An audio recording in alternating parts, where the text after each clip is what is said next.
Assalamualaikum warahmatullahi wabarakatuh. Baik, pada kesempatan siang hari ini saya akan menjelaskan tentang gambaran umum kajian usul fikih.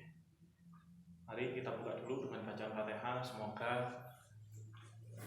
kita tetap semangat di dalam belajar meskipun terdapat keterbatasan akses dalam belajar.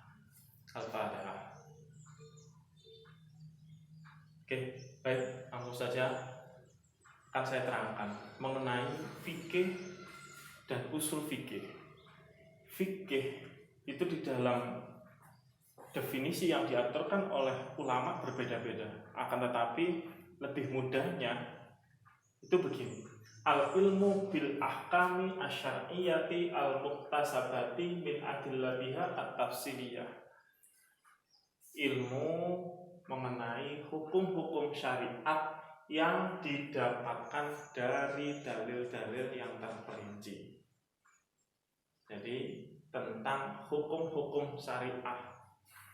Sedangkan usul fikih adalah kumpulan kaidah-kaidah usuliyah untuk mengambil istimbatul ahkam, menggali hukum syar'i dari dalil-dalil yang terperinci.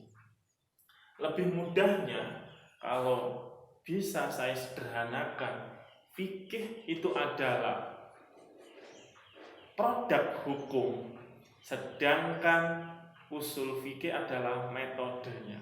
Proses di dalam menetapkan suatu hukum itu dinamakan usul fikih. Sedangkan produk hukum yang lahir dari penggalian hukum dinamakan fikih. Lebih jelasnya nanti akan saya terangkan di dalam contoh supaya lebih mudah difahami.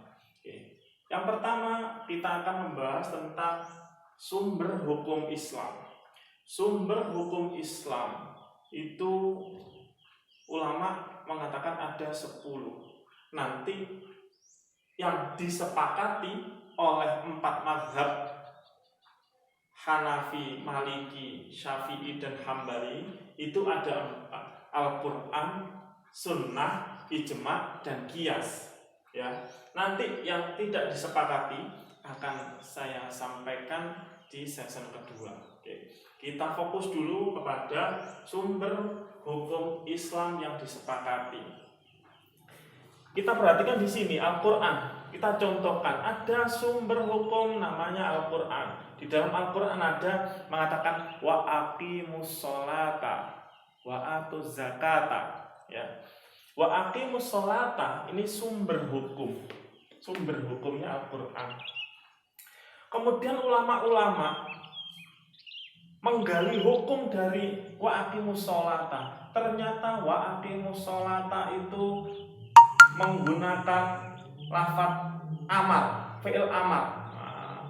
Amar itu lil wujub.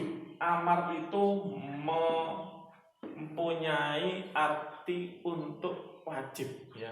Amar itu menunjukkan suatu kewajiban. Nah, ini satu contoh. Contoh lain, alasan lain, wa aqimus sholata wa zakat, itu Allah memerintahkan sholat di dalam Al-Quran itu berulang-ulang. Ini menunjukkan bahwasanya itu perintah yang tegas. Akhirnya oleh para ulama dari wa aqimus sholata ini dihasilkanlah dari metode istimbat hukum. Ini namanya usul fikih atau metode menggali hukum. Nanti ketika sudah, maka keluar namanya wujubus sholat, wajibnya sholat. Dari ayat ini diambil kesimpulan bahwasanya wajibnya sholat. Ini dinamakan fikih, ya. Atau bisa kita sebut namanya produk hukum, ya. Produk hukum itu adalah fikih. Kalau usul fikih namanya metodenya, gitu ya.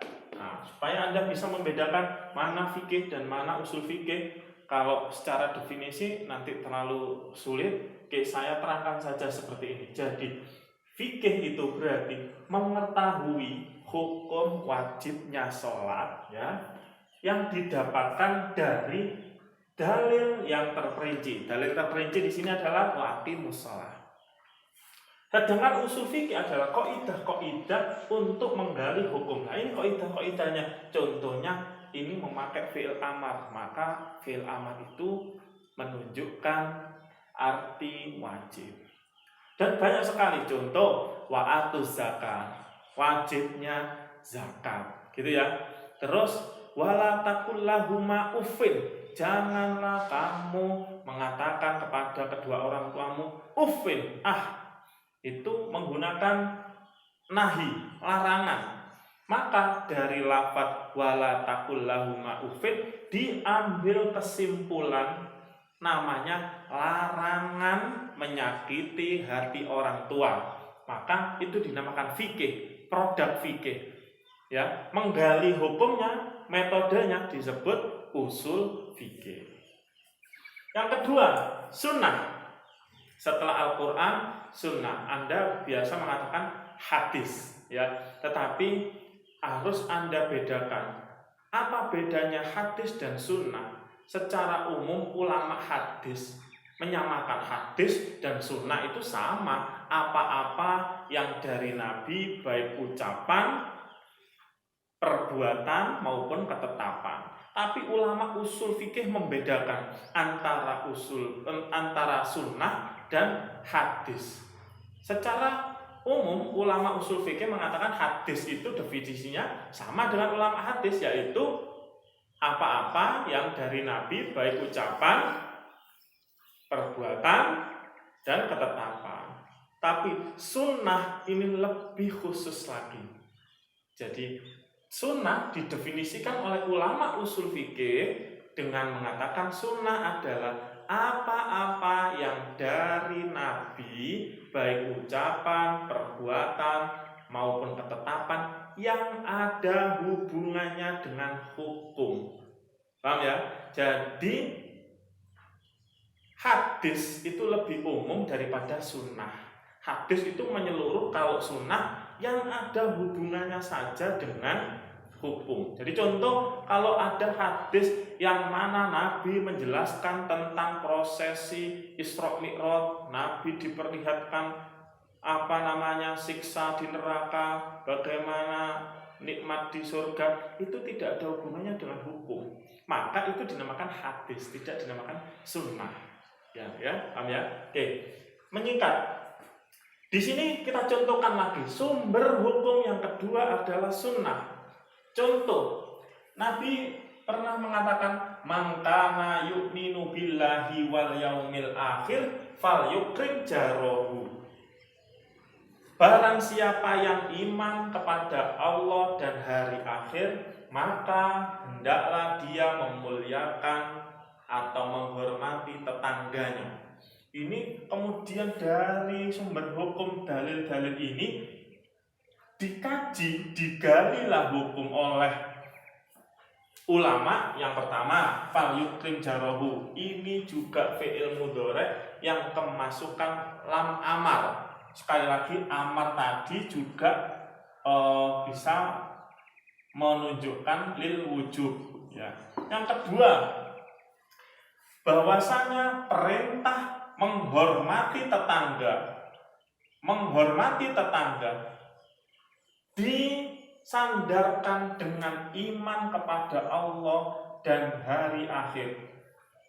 Berarti serius, perintah menghormati tetangga disandarkan dengan iman kepada Allah dan hari akhir. Ini sama dengan mempunyai arti kalau kamu nggak memuliakan tetanggamu, berarti kamu tidak iman. Begitu. Menunjukkan bahwasanya perintah itu tadi disandarkan dengan iman, gitu ya. Nah, iman kepada Allah. Nah, maka ulama akhirnya mengambil kesimpulan wajibnya menghormati tetangga atau wajibnya memuliakan tetangga. Sekali lagi, ini dinamakan produk hukum atau kita sebut fikih. Metodenya ini kita namakan usul fikih. Ya. Ini contoh sunnah. Yang ketiga, ijma. Ijma ini berdasarkan hadis. Rasulullah pernah mengatakan, ma ra'ahul muslimuna hasanan fahuwa indallahi hasanun. Apa-apa yang menurut mayoritas muslim itu baik, maka niscaya menurut Allah juga baik. Nah, dari hadis itu maka ulama-ulama di sini ijma itu adalah suatu ulama yang hidup di mana ada suatu kasus yang terjadi setelah periode wafatnya Nabi. Karena pada masa Nabi semua syariat itu langsung dari Nabi. Oke. Maka ijma contohnya wajibnya sholat 5 waktu, keharaman khomer baik sedikit maupun banyak, wajibnya berbuat adil, wajibnya menutup aurat dan sebagainya, wajibnya menghormati orang tua dan sebagainya. Oke. Ini contoh ijma. Yang terakhir, sumber hukum yang disepakati kias. Kenapa Islam di dalam mengambil suatu hukum butuh yang namanya kias? Karena sekali lagi teks agama yaitu Al-Quran dan hadis itu terbatas, ya. Sedangkan permasalahan di dunia ini tidak terbatas. Maka pasti ada permasalahan-permasalahan baru. Bagaimana sholat di Mars, ya. Bagaimana sholat di luar angkasa, itu kan belum ada. Atau narkoba di Al-Quran dan hadis tidak dijelaskan. Tapi itu nanti butuh yang namanya kias. Kias itu adalah mengkiaskan sesuatu yang furu' kepada sesuatu yang pokok atau usul. Saya ambilkan contoh di dalam Al-Quran dan hadis ada hukum tentang larangan mencuri. Tapi apakah korupsi ada di dalam Al-Quran dan hadis secara eksplisit, ya, secara redaksi teks tidak ada. Korupsi itu kan sekarang ini saja. Oke, oleh karena itu ulama mengkiaskan keharaman korupsi dengan mencuri, ya. Ilatnya apa? Ilatnya itu faktornya sama-sama merugikan orang lain. Oke. Mengkiaskan narkoba dengan khamr. Ilatnya apa? Faktornya apa kok sama-sama haram? Sama-sama bisa merusak saraf. Contoh yang ketiga, mengkiaskan mencium istri di siang hari bulan Ramadan dengan berkumur. Ini ada cerita bagaimana suatu hari Umar bin Khattab itu lari mendatangi Rasulullah. Rasulullah, saya telah melakukan dosa besar. Ada apa Umar? Saya melakukan dosa besar. Iya apa? Saya tadi, ini ceritanya di bulan Ramadan siang hari, saya tadi mencium istri saya karena saya tidak kuat. Akhirnya saya mencium istri saya.